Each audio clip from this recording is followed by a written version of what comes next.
तू कितनी अच्छी है, तू कितनी भोली है, प्यारी प्यारी है। ओ माँ,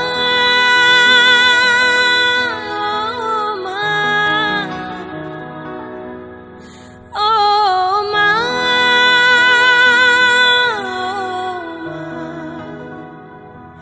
कि ये जो दुनिया है ये वन है कांटों का, तू फुलवारी है।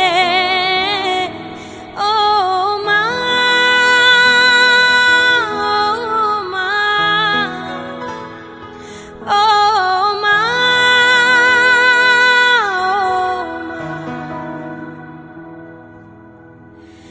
दुखन लागी है माँ तेरी अखियाँ,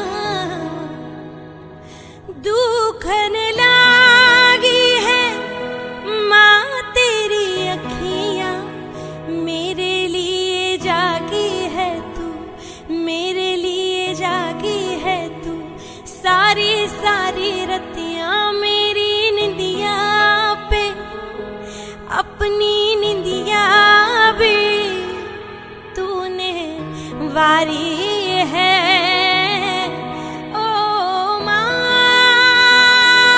ओ माँ, ओ माँ,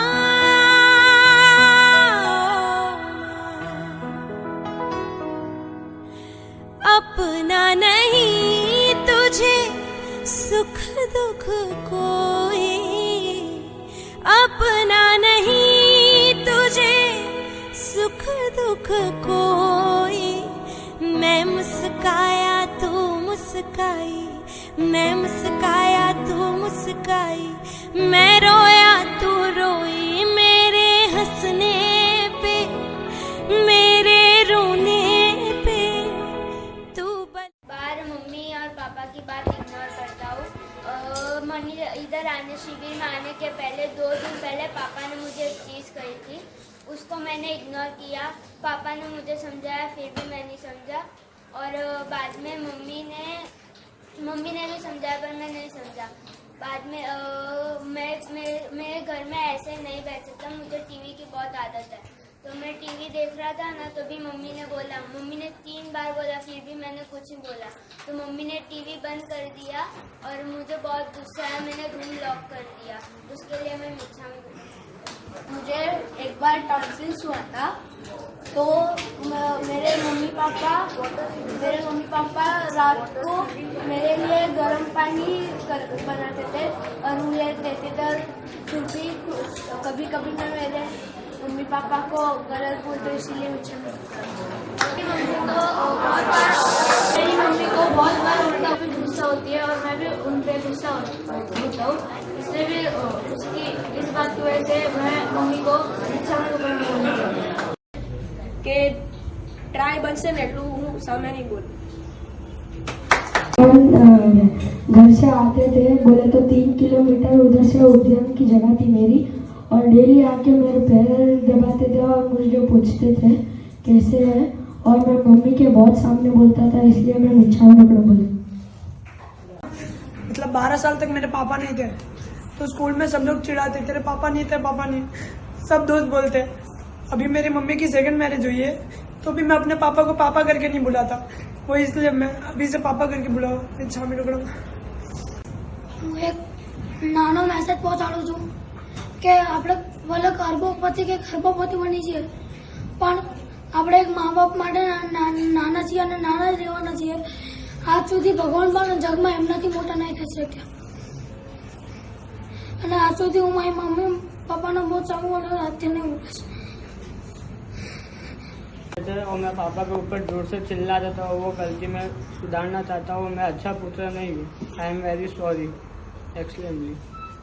मैं एक यूट्यूबर हूँ, तो यूट्यूब में वीडियोस बनाने के लिए मेरे पापा मुझे मना बोलते हैं कि यूट्यूब और वैसा तो छोड़ दे। तो जब भी मेरे पापा मना बोलते हैं ना, तो मेरी माँ पहले पापा को कहती है कि आप उसे जो करना है वो करने दो। मेरे पापा से भी मेरी माँ लड़ती है और मुझे वीडियो बनाने में सपोर्ट करती है। खूब सरस। मैं और मेरा भाई झगड़ते थे, तब मेरे माँ बाप, तब हम उनके सामने बोल देते थे। मेरे को उस बात का बहुत पश्चाताप हो रहा है, इसलिए मैं उनसे उस बात का माफी मांगना चाहता हूँ। मैं मोबाइल देख रहा था, तभी मम्मी ने कहा कि मोबाइल देखना बंद कर और बाहर खेलने जा। मैं गुस्सा हो गया और मैंने कहा मैं अब नहीं खेलने जाऊंगा और मैंने रूम लॉक कर दिया। इसलिए मैं मम्मी के लिए इच्छा में टूटन कहना चाहता हूँ। और मम्मा ने मुझे 15 दिन तक बहुत सेवा की। मेरी रात को उठ के सेवा करते थे। पापा भी दुकान से आ जाते बीच दुकान में से, और फिर भी मैं मम्मी को उल्टा बोलता था। उसके लिए मम्मी रात पिता में दुगड़ा। માં એટલે શું? જો માં એ એવું વ્યક્તિત્વ છે એટલે જો આપણે જો રાતે જો કાંઈ થયું હોય સુતા તો માં આપણી સાથે છે, કાંઈ થયું હોય બબા લેવું કે આપણે જો ન જમે તો માં ન જમે. તમને ખબર છે એટલે જ કહેવાયું છે 100 શિક્ષકો બરાબરની ગરજ એક માં સાથે છે. એટલે ગુજરાતીમાં એક કહેવત છે, માં તે માં બીજા બધા વગડાના માનું સ્થાન છે કોઈ ન લઈ શકે. અસ્તુ. ત્યારે મને ડેન્ગ્યુ છે તો ત્યારે મને સવારની અંદર મારા મમ્મી ને મારા બા કાળો પીવડાવતા આવતા હતા ને દોઢ કલાક આવતા હતા. ત્યારે મને બહુ ગુસ્સો આવતો હતો. તો મેં બા અને મમ્મીને સામે બોલ્યો હતો અને પછી મને જ્યારે રિપોર્ટ કરાવતા ને તો બા મમ્મી ને બા ગયા હતા. ત્યારે મારા શરીરમાંથી લોહી કાઢતા હતા ને ત્યારે મને બહુ ગુસ્સો આવતો. ત્યારે મને એમની મમતા યાદ આવી ગઈ છે. ત્યારે હું 9-10 વર્ષનો હતો ને, ત્યારે મને એટલું બધું પેટમાં દુખતું હતું કે એમ કોઈ સીમા નહીં. કોઈ કઈ એટલા રિપોર્ટ કરાવ્યા, સિટી સ્કેન કરાવ્યા, પણ કઈ દર્દ જ નહોતું પકડાતું. એમ પપ્પા એક રોટલી ખાઈને ઊભા થઈ જતા, મમ્મી કઈ ખાતી નહીં. મને એમ કહેતી કે હું ફૂલ પેટ જમું છું, પણ મમ્મી એક રોટલી ખાઈને ઊભા થઈ જતા. આખી રાત જાગતા હતા. આમ આખા મને પેટમાં કૂદકા એટલા બધા આવતા હતા કે પેટમાં કઈ સીમા નહીં દુખવાની.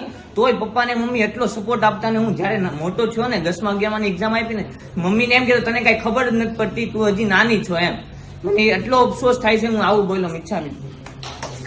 और अभी भी मैं कुछ गलती करता हूँ तो पापा मम्मी मुझे डांटते हैं, मुझे टोकते हैं, तो मुझे बहुत बुरा लगता है. और कभी कभी सामने मैं बोल भी देता हूँ, चिल्ला देता हूँ उन पे, पर बाद में मुझे रियलाइज होता है, पर बाद में मैं उनसे माफ़ी नहीं मांगता. तो आज मैं उनसे माफ़ी मांगता हूँ और ये मैं भी संकल्प करता हूँ कि आज के बाद कभी उनके सामने नहीं बोलूँगा और जो बोलते हैं वही करूँगा. જ્યારે હું ત્રીજા ભણતો હતો, મને ત્યાં સુધી તપસ્યામાં ખાલી બીએસનું કોને કહેવાય ખબર હતી. ખાલી એક બે બીએસના મેં ત્યાં સુધી કર્યા હતા. તો પછી આવતીકાલથી નવપતજીની હોળી ચાલુ કરવાની હતી 8 મહિનાની. તો અમને જ્યારે હું એકાંત બેસ્યો ત્યારે આવીને પૂછ્યું કે બેટા તારે હોળી કરી છે? બીજું મમ્મી હોળી એટલે શું? તો મમ્મીએ કીધું કે આપણે આંબી કરવાના, એક તું ખાલી ચાલુ કર, બહુ હિકઅપ છે, થઈ જશે. તો એ વખત હું ત્રીજા ભણતો હતો, તો મમ્મીની આશાથી મેં ચાલુ કર્યું. અને પછી 7મી હોળી નવપતિની જ્યાં ચાલતી હતી ત્યારે હું દિલથી તૂટી ગયો હતો. તો મમ્મીએ કીધું 9 પૂરી થઈ જશે તો તું કર લે. તો મેં ત્રીજા ધોરણમાં તો ત્યાંથી હોળી ઉપાડી હતી અને 12.5 વર્ષની ઉંમર સુધી મેં નવપતિની 9 હોળી पूरी करी. आमा माना उपकार. छोटा था, बेलांगरी में प्रोग्राम हुआ था तो मैं बाहर खेल रहा था. तो वहां से 3rd फ्लोर से मेरा पैर स्लिप हुआ तो मैं सीधा नीचे गिरा. तो मतलब मेरे शरीर से कुछ खून नहीं निकला, कुछ भी नहीं निकला. तो तुरंत लेके गए मुझे हॉस्पिटल. डॉक्टर भी कंफ्यूज था, या तो इंटरनल ऑर्गन डैमेज हुआ तो कुछ हुआ है, क्योंकि बाहर से कुछ पता नहीं चल रहा था. रिपोर्ट सारी निकाली और पापा वहाँ पे मुंबई में थे, इंटरनेशनल फ्लाइट लेकर आए थे सीधा डायरेक्ट. और मम्मी वहाँ पे रो रहे थे बाहर और मेरी हार्ट बीट भी स्लो हो रही थी ना. तो डॉक्टर भी कंफ्यूज था, बोले कि भगवान भरोसे. तो फिर बाद में अचानक मुझे होश आया और जिस तरह से फिर मैंने होश आया तो डॉक्टर ने बोला कि इसकी केयर करना आप बहुत अच्छे से. और उस दिन मेरे को पता चला कि 10-15 दिन मेरे मम्मी पापा ने मेरी जिस तरह से सेवा की, आज मुझे उनकी ममता याद आती है कि यार इतनी अच्छी से मेरी सेवा की और आज मैं उनके वजह से हूँ. નાનો હતો 3-4 વર્ષનો, ત્યારે મને છે ને હું ગાર્ડનમાં રમતો હતો તો મને હિંચકો અહીંયા વાગી ગયો હતો. તો તો મને ત્યાંથી એકદમ બ્લડ નીકળવા લાગ્યો. તો છે ને મારું પપ્પાને મેં કીધું તો પપ્પા મને ફટાફટ એટલા ચિંતા મમ્મી અને પપ્પા બે છે ને મને ચિંતા કરીને ફટાફટ છે ને હોસ્પિટલ લઈ ગયા. જલ્દી ટાંકા મરાવડાયા એક ના ઉપર એક. પછી બીજી વારે વાગી. બીજી વાર હું પડ્યો તો અંદર અહીંયા ઘૂસી ગઈ. તો બીજી વખતમાં પપ્પા ઓફિસમાં હતા. પપ્પાને ખબર નથી. મમ્મી મને ફટાફટ લઈને અમારે ત્યાંથી ઓફિસ છે હોસ્પિટલ છે ને બહુ દૂર છે, તકરીબન 2-3 કિલોમીટર. તો ત્યારે મારી એક્ઝામે હતી તો મમ્મીએ મને ફટાફટ ફાઇનલ એક્ઝામ હતી તો મમ્મીએ મને ફટાફટ ટાંકા લેવડાવવા લઈ ગયા હતા. અને પછી છે ને મને સ્કૂલમાં મૂકવા આવ્યા. અને પછી અત્યારે હું છે મમ્મીના સામે બહુ બોલતો હતો તો એના માટે હું પપ્પાને मम्मी ने इच्छा भी दूर. जब मैं 7-8 साल का था तब जब भी कभी कोई झगड़ा होता था कोई फ्रेंड के साथ या किसी के साथ, किसी अंकल ने कभी डांट दिया तो मेरी मम्मी को जैसे ही पता चलता था तो मम्मी मेरे साथ चली जाती थी उनके पास और बैठ जाती थी कि भाई मेरे लड़के को कैसे बोल दिया. और एक बार मैं 5th स्टैंडर्ड में था तब मेरा पेट बहुत दुखने आ गया था. मैं 4 महीने तक स्कूल नहीं गया था. बहुत सीवियर कंडीशन हो गई थी. तो मेरी मम्मी इतने चिंता में रहती थी. मेरी मम्मी की रातों की नींद उड़ गई थी. एक बार तो ऐसा हुआ कि रिक्शा वाले ने पूछा कि आपका घर कहाँ है तो मम्मी एड्रेस भूल गई थी. मम्मी को घर का एड्रेस याद नहीं था. इतनी मम्मी चिंता में थी.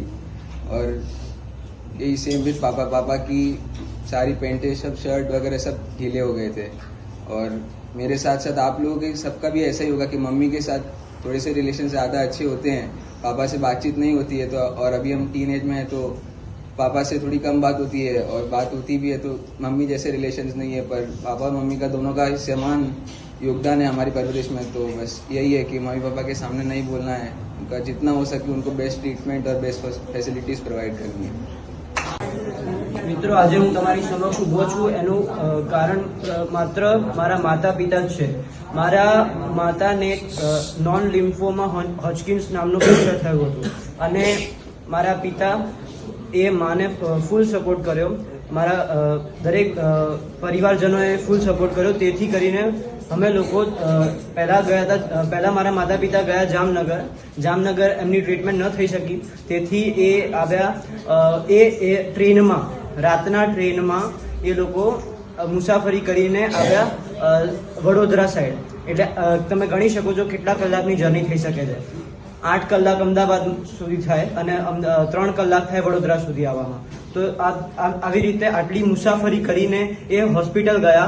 હોસ્પિટલમાં ડોક્ટરે કહી દીધું કે કાં તો માતા કાં તો બાળક, બેમાંથી એક જ જણ જીવશે. આ કપરી સિચ્યુએશન હતી. મારું જ્યારે બોર્ન થયો એ પછી મને વહેલો કાઢવામાં આવ્યો અને મારો બોર્ન થયો એ વખતે માતાની કન્ડિશન બહુ જ ખરાબ હતી. પણ ડોક્ટરે અને અમારા જેટલા બી પરિવારજનો એમના મંત્રો જાપ અને દરેકે એટલા આશીર્વાદ આપ્યા તેથી કરીને આજે હું અહીંયા ઉપસ્થિત થઈ શક્યો. અને એ પછી હવે કોરોનાનો કાળ આવ્યો જ્યારે અમારા પપ્પાની નોકરી જતી રહી. 2.5 વર્ષ સુધી નોકરી જતી રહી. અને આ ટાઈમ કયો હતો ખબર છે? મારા 11 આવા 3 વર્ષ જૂની છે જ્યારે ગુરુજીનો પ્રસ્તાવ હતો કે અમારા ગાંધીધામ કચ્છમાં ઉદ્યાન થવાનો છે. ત્યારે મને એટલી સમજણ પણ નથી અને મેં ખાલી બેસના સિવાય કે વ્રત કર્યું પણ નહોતું. પણ મારી મમ્મીએ મને સાહસ આપ્યો, મને સમજાયું કે આ ગોલ્ડન ઓપોર્ચ્યુનિટી છે, તું જા. પછી મેં સાહસ કરીને મેં ઉદ્યાન કર્યો. એટલે હું મારા માતા પિતાનો ખૂબ આભાર માનું છું. પછી જે ઉદ્યાન જોકે મારા ઘરના 1 કિલોમીટર અંદર હતું તો મારા પપ્પા રોજ રાત્રે મને વિક્સ લગાડવા આવતા, મને મારા માથે હાથ ફેરવતા હતા અને મારું ઉદ્યાન સારી રીતે થયું. એટલે હું એમનો ઉપકાર માનું છું. પણ મને સાથે સાથે દુઃખ પણ છે કે હું સારો બાળક એમના સારો બાળક હજુ નથી શક્યો. પણ આજે પ્રવચનના લીધે હું પ્રયત્ન કરીશ કે હવેથી હું એક સારો પુત્ર બની શકું. હું તમને બધાને એક નાનો અને કોમન રેફરન્સ કહેવા માંગુ છું. તમને બધાને માંથી 50 થી 70% બધાને નાનો ભાઈ કે સગો ભાઈ કે બેન હશે. આપણા ભાઈ બહેન વચ્ચે જો આપણા ઝઘડા થાય અને એમાં મારે પણ એ નાની સગી બહેન છે. અમારે જ્યારે પણ ઝઘડા થતા ત્યારે અમારા ઝઘડામાં વચ્ચે મમ્મીની વારી આવતી. એ વાત હું મમ્મીની ક્ષમા માંગુ છું. અને હું તમને એક પ્રેક્ટિકલ નોલેજ શેર કરવા માંગુ છું કે ખાલી આંસુ બહાવવાથી કાંઈ બધું નથી થતું. આપણે આંસુથી એવો સંકલ્પ કરીએ કે હવેથી જે આપણે જૂની ગલતી થઈ છે હવે એ દોહરાવશું નહીં. खूब सरस.